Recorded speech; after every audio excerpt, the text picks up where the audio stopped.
was my favorite until they start charging, right? So I was telling the guys up front, I be cheating. Okay, I cheat on everything except my husband. What had happened was it lets you search so many, and then it says, "Oh, you need to pay." It took me 5 months to cancel. Okay, so it's nobody to talk to. Okay, everybody is robots, and it didn't work. So one thing you want to do with them is, I teach people how to cheat with this. So you notice down here is categories, right? They categorize things differently than the way that us subject matter experts would categorize them. But the way that I teach people cheat, now right now I'm not searching, so it won't lock me out. You want to go down here and you want to see what they put together. So technically, so one of the categories they put together was HR, recruit, staffing, and temporary employees. I wouldn't match HR with staffing or temporary employees, even though they touch it a little bit, but that's how they categorize this. So the first thing I did was went to my category and I'm like, what in here I do? And let me see what else they put with that. So then I'm like, oh, okay, they put this with consultant, or they put this with this. That helped me because I was able to see how they categorize different opportunities. Okay. So then once, say again. Let me see if they got it on here.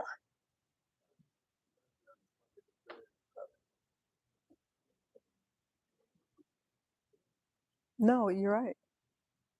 Maybe. Yeah, I ain't finna let you get my clicks. So I need my clicks. So we ain't touching it. But no. We were talking about the road, they got highway, roads, dot, bridge, and tunnels.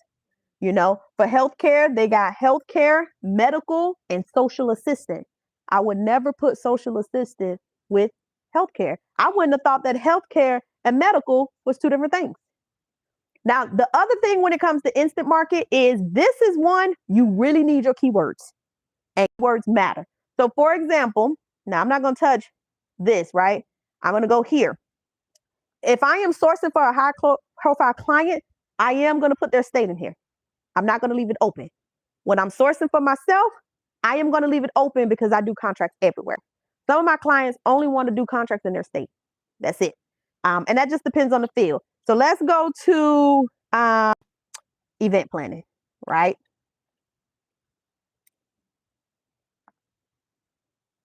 Here's what I love about Instant Market. As you can see, there's 288 event planning contracts out. It tells you right here that there are 5 new. Now, remember I told y'all with my sourcing rule, I'm pulling 10, right? So if I was going down here, there's a couple of things that I look at in Instant Market. First, I look at the title, okay?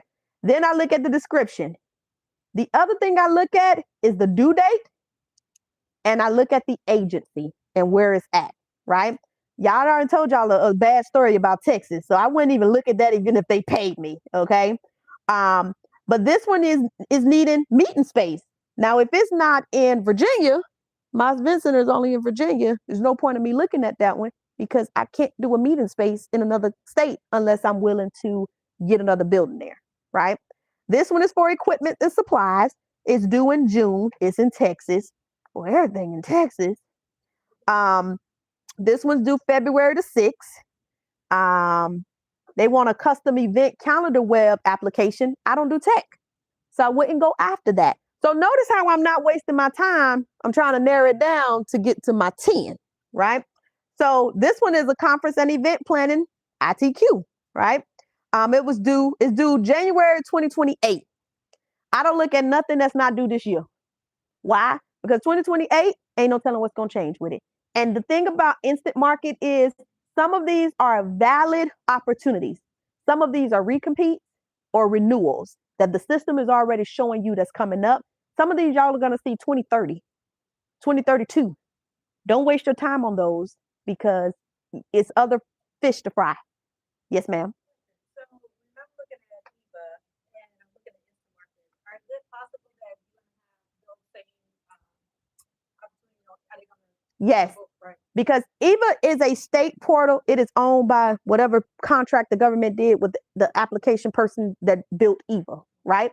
Instant Market is what we call a third-party application, right? So Instant Market is pulling their stuff from somewhere. Most of the time, it's all the state portals. That's where they're getting their information from. They got other places they can pull them from. But if you look, when we first got in here, and I always point this out to people, this thing said you can search over 610,000 active opportunities. Remember when we went in EVA, it was only like 544, something like that, right? This has 210,000 active, which means they're open right now. It also tells you that they have over 6.9 million documents. And then it has over 17,000 public sector buying organizations. So I told y'all there's 400 agencies, right? Then you got local, state, county. That's why this number is growing more and more and more. So the thing that I like about Instant Market is it is the biggest third-party sourcing application that you're going to find. That's why they started charging for it, because they used to be free. Can you imagine going through 210,000 contracts? You're never going to go through that. Never, ever, ever. This wouldn't be one that I would tell you just go down and see what all they got. I wouldn't tell you to do that. You're wasting your time. This is when you need keywords and you search it by your keywords or somebody else's keywords that you know, and you look for opportunities right there.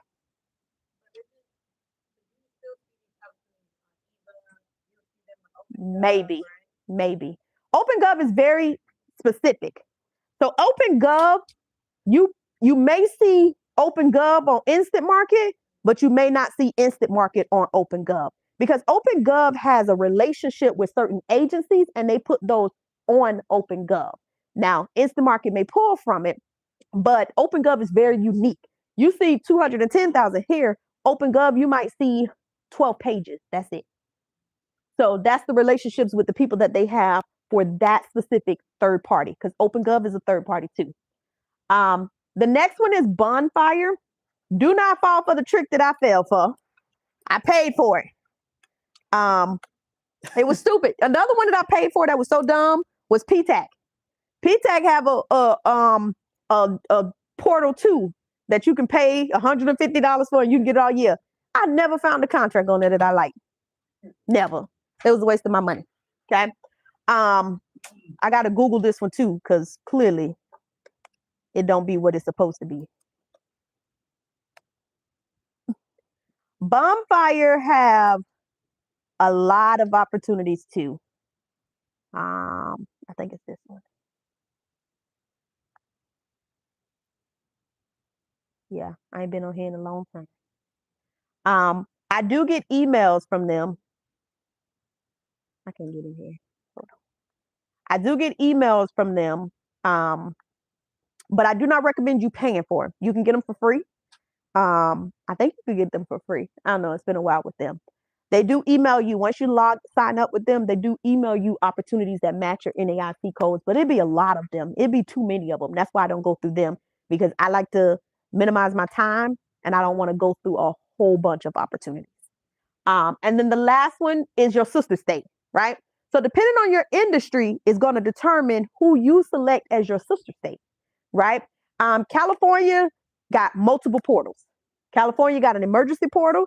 California has its state regular portal, and then they just created another portal because California do what they want. Okay, they are not a part of the United States anymore. Okay, so California would be one of my states if I was really serious about government contracting, and I went and looked up what their top priorities were, and it matched with what I was doing, and I was willing to pay.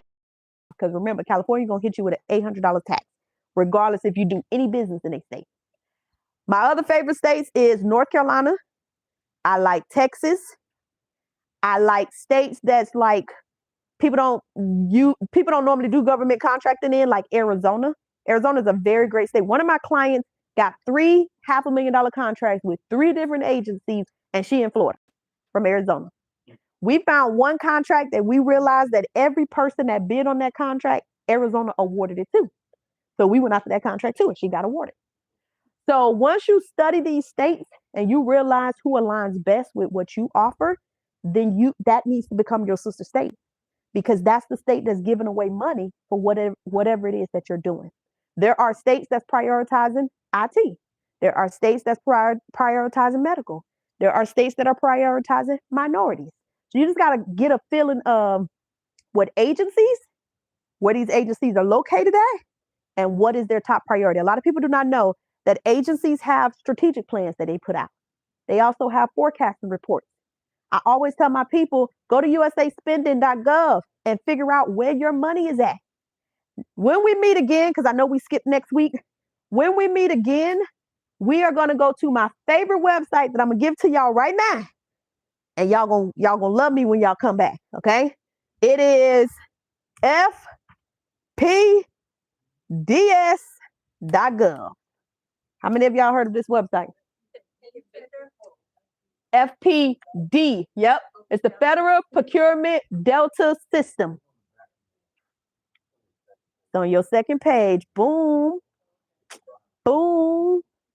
Now, this is a website that lists all of the federal awards, right? So let me tell you one of the first things I did when I learned about this website.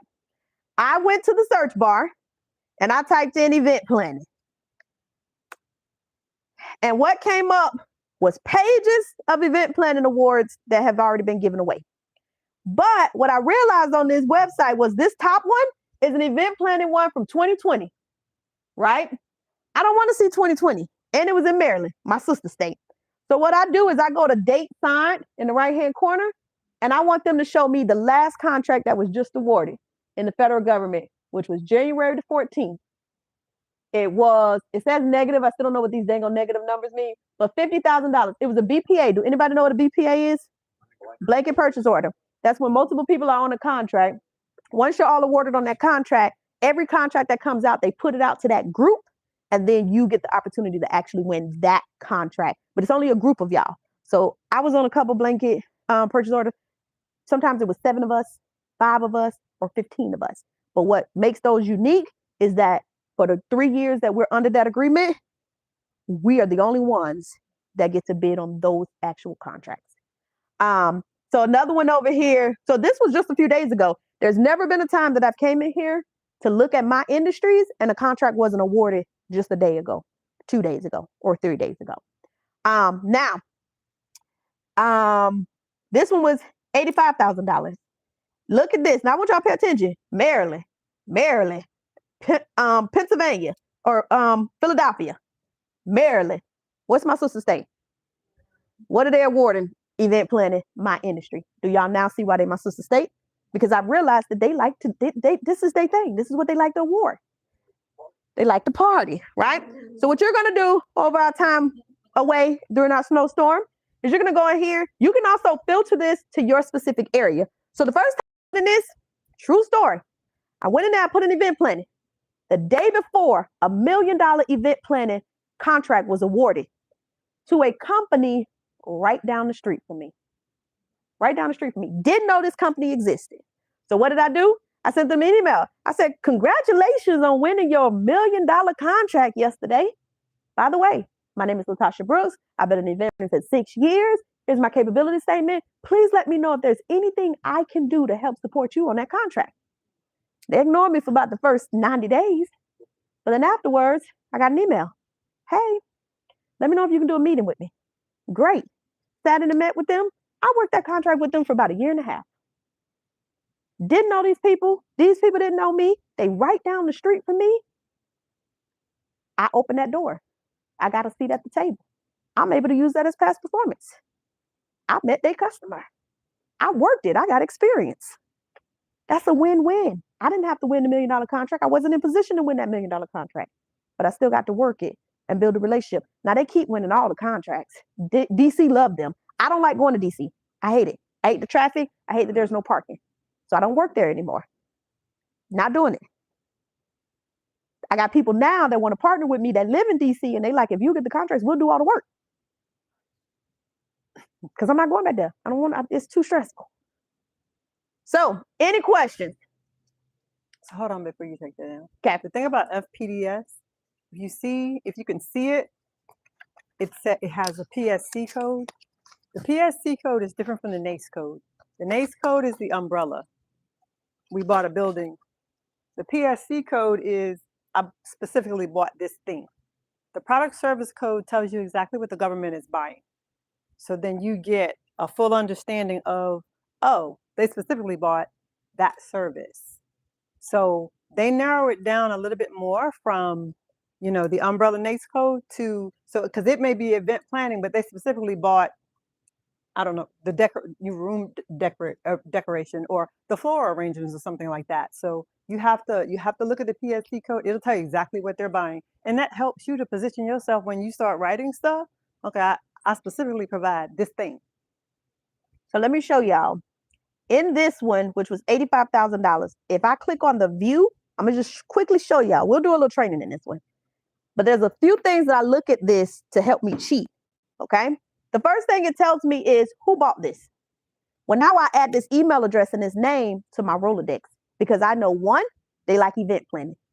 And I know, two, they just awarded an $85,000 contract. So I can do one or two things. I can email them and say, hey, congratulations on awarding that $85,000 contract. I'm Latasha Brooks, attaches my capability statement. Let me know if there's anything I can ever do to support you. Now they have my capability. Now they're going to go and research me. So I need to make sure I'm in position that they see whatever I just told them I do or who I am, right? That's the first thing that I do. The other thing that I do is I look at this number to see if it's higher than this number. This is all the same. So that means it was just one lump sum payment. But sometimes it's $85,000 from a $3.3 million contract. What does that mean? There's more money available in this contract. I might not be able to get it directly because they've already awarded it, but then that lets me know if I go to the prime that won it, they got some more money that they can get off that contract. Yes, sir.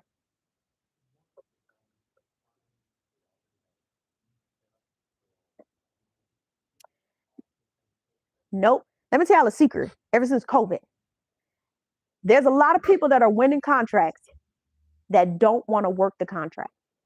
Bless you. Bless you. So remember I told y'all the medical group that was winning all the contracts, they were not even in the medical field. They were recruiting all of those for that specific contract. Don't nobody want to work. Just to work. That's why I had to pay our people better. Because nobody wanted to work. Because people can come in and work with me 4 days out of a month, and you have made working 30 days out of a month. Because that's the industry that I have. Right? So what happens is people win these contracts, they might not have the team, they might not have the infrastructure, or something could have went wrong. One of my good friends in government contracting, he does IT. This is so bad. He was working a contract, and a fax came through. This is when faxing was back in the day. Fax came through. He was able to see how much they were paid from that government contract. Let's just say they was paying him $75,000 a year. They were making $3 million off of him. So the minute that he saw that he was getting pennies compared to how much the government was paying for that contract, he left that company and went and started doing government contracting for himself. Not everybody want to work the contract. Not everybody even have the team. That's why I always introduce myself. Because you might have won a contract and your people might have just quit on you. Guess what? With contract, you can't afford to mess up. So whether I know you or not, if I can see that you can do the work, I have a Rolodex of people that I can call for my event planning company. When something go wrong, who do you think the first people I call? Them people that I already verified. Had them people not reached out to me or somebody done gave me their name, I wouldn't have the team either. Everybody want a Rolodex. So just because somebody won a contract does not mean they have the people to staff it. Right now is a struggle. People are not returning back to work. I'm still trying to figure out how people sitting at home and paying their bills because I want to do it too. That's not fair. I don't want to work if I don't have to. And the other thing about that too, depending on what your contract industry is and depending on the time of the year, I awarded a contract to Latasha Brooks. I got to spend this $1 million. Latasha, can I give you 2 other contracts? Yep. So you reaching out to someone to say, hey, I'm here. It might not be the contract that you lost to them. It may be new work that they got that you can help them survive, because at the end of the day, I don't want to look bad. Yep. And I don't want to leave no money on the table. So, hey, Edward reached, let me check this Edward guy out. Hey guy, I got this contract. It's paying this much. And a lot of times you have what's called a sponsor. Like I had a friend who used to sponsor contracts. And what he would do is he would use his past performance. He would sub it to somebody else and they paid him 10%. Yep. The rest of the contract was his, was theirs. So you always, it's about relationships. Again, you an individual, you a micro business cannot compete with the Booz Allen Hamiltons, who in some industries are still considered small businesses. So reach out, you know. And it doesn't hurt you to reach out, Yeah, because here's just the reach out. thing. If you actually do the work and they have the work for you, you getting a piece of the pie. And this is one thing I teach my people. You don't always have to have the whole pie. A piece of the pie is better than no pie. Reach out. It can't hurt you. And if they don't know about you, they can't do business with you. And sometimes people are like, oh, that's my competition. They don't want to work with me until they get their email from me like, hey, girl, down the street, let me know if I can help you. They're like, oh, we thought she didn't want to. Who the hell said that? I didn't say that. You hear that at my mouth? I want to work.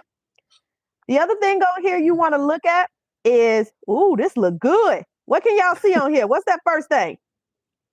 Oh, okay. That first thing is MBE. This is a minority business. The second thing is Black American owned. Never even heard of. The third thing is woman owned. The other thing is woman owned small business. Those are their social economic little categories that they're in. Okay.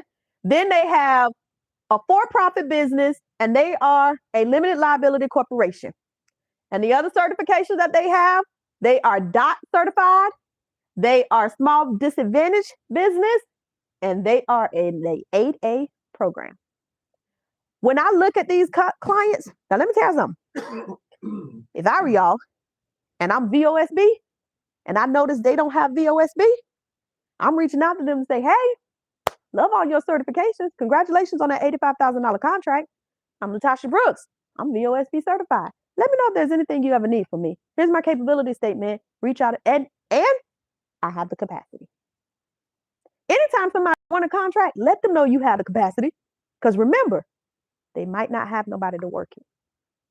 Okay? I always look at this because I like to see what makes you different from me and what makes me different from you. Yes, ma'am. Doesn't that seem weird if somebody reach out to somebody that you don't know anything about, you do this, and have you ever experienced and someone's like, how do you get my number? How do you know all this? It just seems like you just come out of wanting to partner with somebody. I get what you're saying. So you're a woman. What did I tell you? Government contracting is a male-dominated industry. They don't care nothing about it looks weird, it feels weird. They're trying to get paid. But remember what I told you. You got to be about your business. You notice I ain't selling no fluff. I got 10 years in the industry. None of that. I'm getting straight to the point. I let my capability statement speak for me. I let my visibility online speak for me. I ain't got to give you the fluff. It's up to you to go and research me to see if I made a post the other day, and the first thing I said in there was, research me before you say yes. Don't come to me if you ain't really serious about this. I want you to make sure you know who you're dealing with so you don't waste my time. Because I'm in this male-dominated industry. The men done taught me a little something, right? But no, it don't feel weird, because let me tell you, I got so many events on the books right now. If somebody come to me and say, hey, here's who I am, here's what I do, here's my proof, let me know if you need me. As a business owner, do you think I'm going to be like, what is she after? She's coming to get me. First, I'm going to research you. Let me see if you are who you say you are. And then I need you. Let me test you out and work with you. Then I'll figure out if we somebody that can work together or not. But as a business owner, right now, collaboration and partnerships is what's going to take me to the next level. I don't care nothing about no competition. I don't care nothing about where you located. All I care about is you can actually do the work. You are who you say you are, and you can actually execute. Nothing else matters. So it's weird if I feel like you was bullshitting me. If I feel like you was BSing me and you done told me you do 50 things, and I have international companies reach out to me all the time. The minute that I see they international, I won't do business with them. Why? Because y'all taking all the business from us. That's what's happening in the IT world right now. The Indians have literally stole the game. They have stolen. They got all these people that can do all this staffing, and they pay them pennies in their country. And because they have a United States address now, they get to win all the contracts. Not fair. So when they come to me, I'm like, no, go away. Not on your side. But I know what's going on. That's not even my industry, and I know what's going on. So those people, I've had to teach them how to leverage other people so they can still get a piece of the pie. Now somebody come over here trying to take over the event planning game. We fighting. Nah. But right now, you gotta play. You gotta play to win. It ain't about all that other stuff. And it's hard for women. That's why I said it's a male-dominated industry. Them men don't care. Them men was working together and wouldn't work with me. I'm like, let me in. I want to play too. Because men talk to each other differently. It's just a different tone. It's a different atmosphere. It's a different relationship. The women got all the emotions, all the feelings. We got to wall up. It's hard for us. Right. You don't think you can, you don't feel like you can do it? You don't feel like you can do that? No, I feel like I could. I just don't want to appear weird to them. I don't want to be coming out of the blue of, seeing somebody with a contract very similar, whatever, in one department with someone that I've never met them. Things like, I don't know, maybe it's because I'm not used to it. Look at it like network. Yeah, you might be weird to me. You might now notice. No, right. listen to him. Say that one more time. Walking up to people who are just like networking. They introduce you to stuff to let them know what you do. Like what we do here, the Veterans Connect. Like we tell people to walk around, introduce yourself to people, how you can help them, how they can help you. Mm-hmm. You just want to build your network and get a contact because you might fall on something that you can reach out to them, or they might fall on something that you reach out to you. But do y'all see how different that is from a male's perspective and a woman's perspective? She automatically like, I don't want to feel weird to them because our feelings. We don't want to feel. And I get that. I mean, looking at it from a network standpoint, I get it too. I can talk to people, but I just feel like it's coming out. But this is still so new for us. But here's the thing. I do this empowerment event every year. And this is our second year. This year, 2 of the women that I recognized last year said the thing they got out of it the most was realizing that they brought something to the table. These are people that have been in business for 15, 20 years, and they've been battling with why people keep calling me, why people keep choosing me. It's because you bring something to the table. When that lady told me after I had that bad day of matchmaking, and she said, change your tone.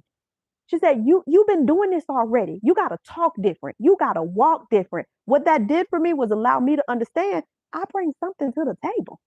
And when you realize you bring something to the table, I don't care nothing about what it feels like because I know that I can actually do the work. I know that if you hire me, I'm probably going to be the best decision you have ever made because I have the confidence to know I bring something to the table. Ain't nothing weird about me bringing me to the table. That's the best thing you can ever get. So it's so hard. It's women. It's hard for us. The more you do this, that your secret weapon is sitting right next to you, which is I'm trying to train my husband up. I'm like, dude, you are it. Y'all talk different. We the ones that do the work, but we don't have the confidence and realize we actually bring something to the table. It ain't weird if they can use you. It ain't weird if y'all can work together and make some money. Oh no. And the thing is, it's not your problem if they think you're weird. Correct. Yeah. All you got to do is show up. That's and right. Be you. If they think you're weird, you can't control that. So don't even worry about this business. You know how I'm many the best people thing that's ever happened to you. You don't want me. That's your loss. Keep it Yep. moving. You know how many people that wouldn't work with me back then, but want to work with me now?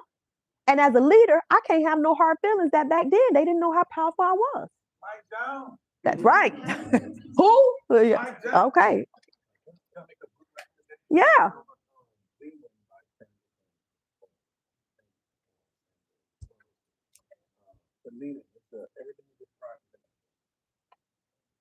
Okay, I just want to say one thing in regards to,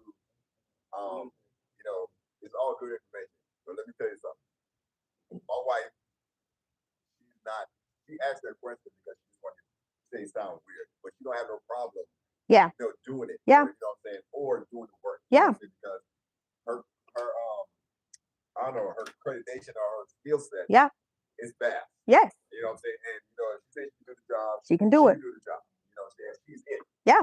She's not the only one struggling with that though. I struggle with that as well. I don't struggle with it. So if you want to come to the confidence course that I'm teaching, she is teaching the confidence course. You know what? I don't she really is teaching the confidence course because one of my mentees, they said, I was talking about her And they said, Coach, you think you can get her to speak at the summit? I said, speak? What you want her to teach? She said, confidence. And it hit me that there are so many people struggling with that. And there was a time I struggled with it too. Like, I had to look at emails and it take me 2 days. She waiting on me right now to send a group of emails that I'm building up the confidence to be like, oh, people, I gotta send this email. So it's a natural thing, but it's just a woman. It's just us, you know. But once you get past it, but somebody literally said, can she come and teach confidence? Teach me. We're doing a GovCon conference. We used to do it twice a year, but we're only doing it once a year now because the government, it used to be in April. My contracting officer's friend said, move it to February. Because when you do it in April, your people are missing 2 months of opportunities that they need to be going after. So this year is the first year that we're doing it in February instead of April. We used to do it in April and October because the new fiscal year started in October and April started use it or lose it. Now we moved it to February because I got some inside information, and it's a 3-day conference where we just hands-on working all 3 days. Hands-on. Different speakers come in. We're doing the NTMA event, and it's now once a year instead of twice a year. So, all right, let me show y'all something real quick because y'all know I got to run out of here. Ain't nothing against y'all, okay? There's always a note in FPDS. This one says NIH Medical Research Scholar Program Interview Event and Acceptance Scholars Day Event. So this award was for the agency NIH, one of my favorite agencies. They under attack right now. God dang, it's the medical agency, right? So, and then it shows you how many people went after it. 3 people went after this award. 3 people went after it, only 1. Now, had I won it and I ain't had the infrastructure, who y'all think I was gonna go after to see if they can help me work it? Them other 2 people, because they was interested in it. what they're buying. The So other you 2 can people, see because they what know the they're buying. contract. They was interested in it, and I beat them out. So let me see if I can get y'all to come and work with me. And that's it. But I want y'all to be able to see. There's some notes. Now, the other thing you want to see too is you can actually see the company's UEI number. If you take that UEI number and you put it in usaspending.gov, you can see every contract that company has won. You can see if they're a new company. You can see if they hate federal government like me. Or you can see if they've won a bunch of contracts. That needs to be the person you're working with. usaspending.gov. That is also the website that shows you where the government is spending their money. People ask me all the time, how you know who got the money? usaspending.gov will tell you, because what did I tell y'all? Everything federally related is public record. All right. It is 7:57. I got 3 minutes. Yes, sir. Oh, go ahead. You mentioned earlier, you could win a contract. Don't y'all quit on me. You can actually give it away to somebody for 10%. I own it, but I'm not doing the work. I own you. I don't know anything about I don't know anything about IT, but you know everything about IT. I'm still the prime, but you're doing the work. But I only need 10%. Yes. Hers, I don't know if hers is going to be Thursday or Friday yet because I haven't done the schedule. You give the opportunity. So yeah, someone I don't know which sub day. with you. Probably Saturday. But if they're the ones doing the work, because we normally have a Because prime think come about in it. on Thursday, but our schedule we got to update the schedule it's, because yeah, this it's year just I if it's a added million, the if NTMA it's $1 million contract, to yeah, give if it's $1 everybody million that contract, just give me opportunity. 100,000. So I'm Because working anytime we on got to meet, they updating. want to meet with me. They don't want to meet with you. But most likely it's going to be Yeah, Saturday. I still got to be. But here's the thing. Yeah. You just gave me another opportunity.